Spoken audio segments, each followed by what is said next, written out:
So listen to this. Listen to this. Please listen to this. So you heard the Newsmax interview, which was recorded Friday, where I'm talking about some of the tyrannical things that the president has done. Now it gets worse. Monday, he threatens the Supreme Court over the Castro Care bill.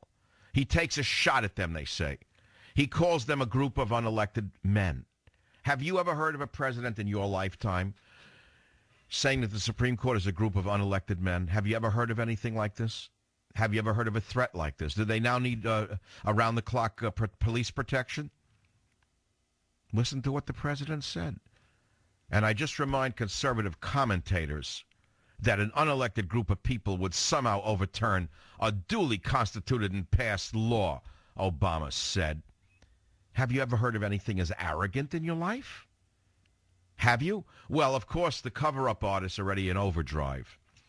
And they get lawyers and professors. Well, it's not that common for presidents to get into direct verbal confrontations with the Supreme Court, said Georgetown University law professor somebody or other.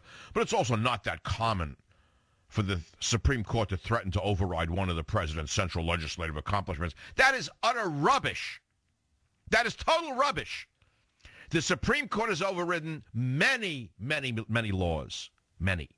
This is the most tyrannical president in modern history. The most divisive. And by the way, this is an interesting fact. The numbers are not big, but they doubled. They doubled since I mentioned Facebook and Twitter. They've gone to 24,000 and 14,000. 24,000 members of Facebook, 14,000 members of Twitter. So I may start tweeting. I don't know what to tweet, though. It's illiteracy for me to tweet. If I write a book that's 75,000 words, how can I reduce it to a tweet? What, wrote book? Read book? Who do you think I am, a comedian on television? Let's play the clip right now. I just remind conservative commentators that for years what we've heard is the biggest problem on the bench was judicial activism or a lack of judicial restraint. That an unelected group of people would somehow overturn a duly constituted and passed law. Well, he doesn't understand there's a separation of powers. This is the great constitutional professor. How did he get into college? How did this man get into law school? How did he get a law degree? That he doesn't understand there's a separation of powers. That he's not God Almighty. He's not a king. It's different branches of government, President Obama. You're not God. Well, I mean, I don't know how many different ways to say it to you. I don't know how many different ways to say it. That's why I said to you it's the one book that can stop Obama's tyranny. Is it going to be the USA or the USS of A? Now, let's be clear. Can one book change anything? There have been books through history that have changed a lot of things. Let's start with the Bible. Now, I'm not comparing myself to God, but books have changed things. Let's come to more modern times. I remember when I grew up, there was a book, I forget the exact name of it, but it was about the scandals of the meatpacking industry. And it was written at the time by an author whose name I forget again, but he exposed the scandals of the meatpacking industry, the adulterated food, and it led to the passage of the Pure Food and Drug Act, one book. Or Rachel Carson's book, The Silent Spring, where just the title alone said it all. Remember The Silent Spring, if you were old enough person to remember it? What does that mean? Oh, well, it means you're going to wake up one day and there will be no birds because they will have died from DDT and other pesticides. That led to the curtailment of the spread of pesticides in the food chain. Phenomenal book, very important. There were many others. These are the first two that come to my mind. So if I say to you a title is as important as anything else, does trickle-down tyranny say it to you? Does it say it all? It's as good as The Silent Spring. Because just as I tell you, we feared that there would be a silent spring when the birds stopped chirping because they all would have died from the pesticides in the environment, we could wake up to a tyrant in this country who no one can further control. It could happen. And that is an absolute reality. Because it's not just him, it's anybody who becomes a president has the potential to become a tyrant, some more so than others. Some have more instincts towards tyranny than others. There's no question about that. But this man has evidenced to us that he'd like to rule with absolute authority. On many occasions, he passes one executive order after another in the middle of the night. That's number one, more so than Bush did. And that's as he was senator. He accused Bush of being a tyrant because he said he will not use the executive order the way Bush did, and now he's using it more so. One after the other. today, it's almost like God's hand moved his mouth. It's almost like God's hand moved the president's mouth. Listen to how he even says it in an almost hesitant way. Listen to how he forms his words. Play it again, Sam. Listen just carefully. Remind conservative commentators that for years what we've heard is the biggest problem on the bench was judicial activism or a lack of judicial restraint.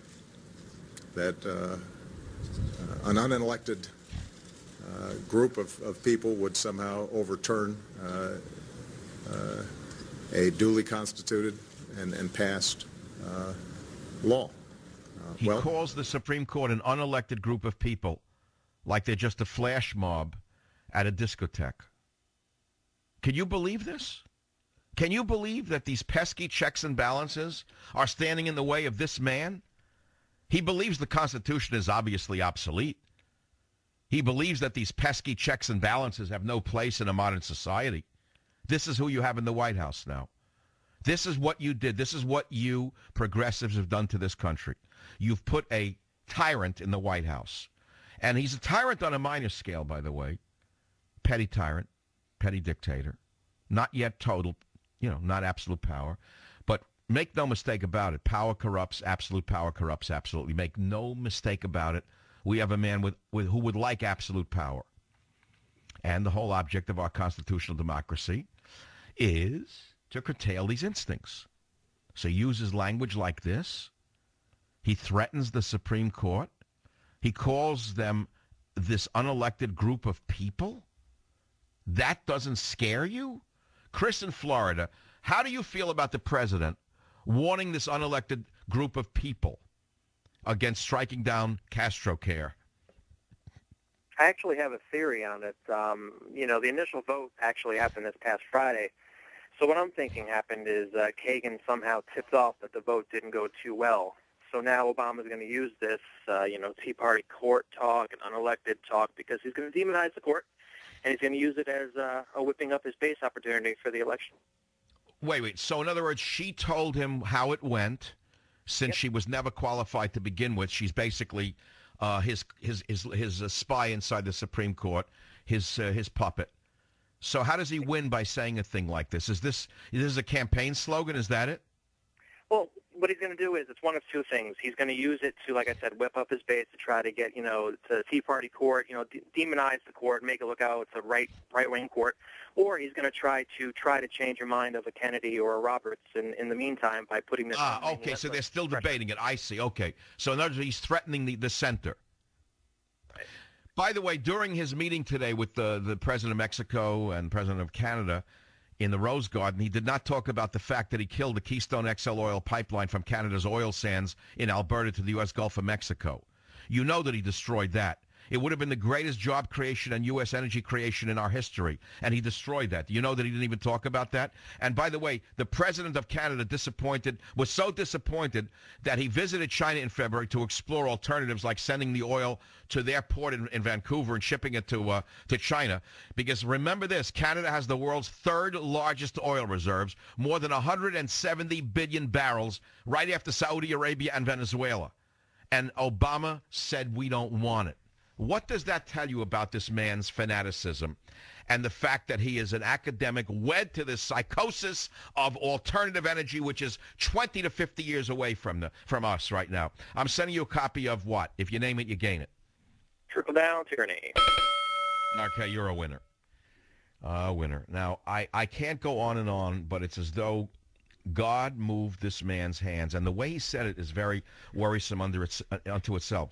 He almost stumbled over his description of the Supreme Court in his diminution of them, calling them an unelected group of people. I've never heard a president refer to the Supreme Court in that manner. Have you ever heard that? And then he lies and he says that this law was passed by a strong majority of a democratically elected Congress. That's absolute rubbish. Nancy Pelosi used every trick in the book. They used every terror tactic known to mankind. They cheated. They bought votes. It was something that was embarrassing. And right now, 2/3 of the American people oppose the individual mandate. This is a president that is dangerously out of step, not only with the American people, which is a fact, but he is dangerously out of step with the Constitution itself. Think about that when you go to the bookstore tomorrow. You're buying a piece of history. I'm asking you to help me stop Obama's dream of the socialist states of America. I'll be right back on your local affiliate right here on the Savage Nation. Savage.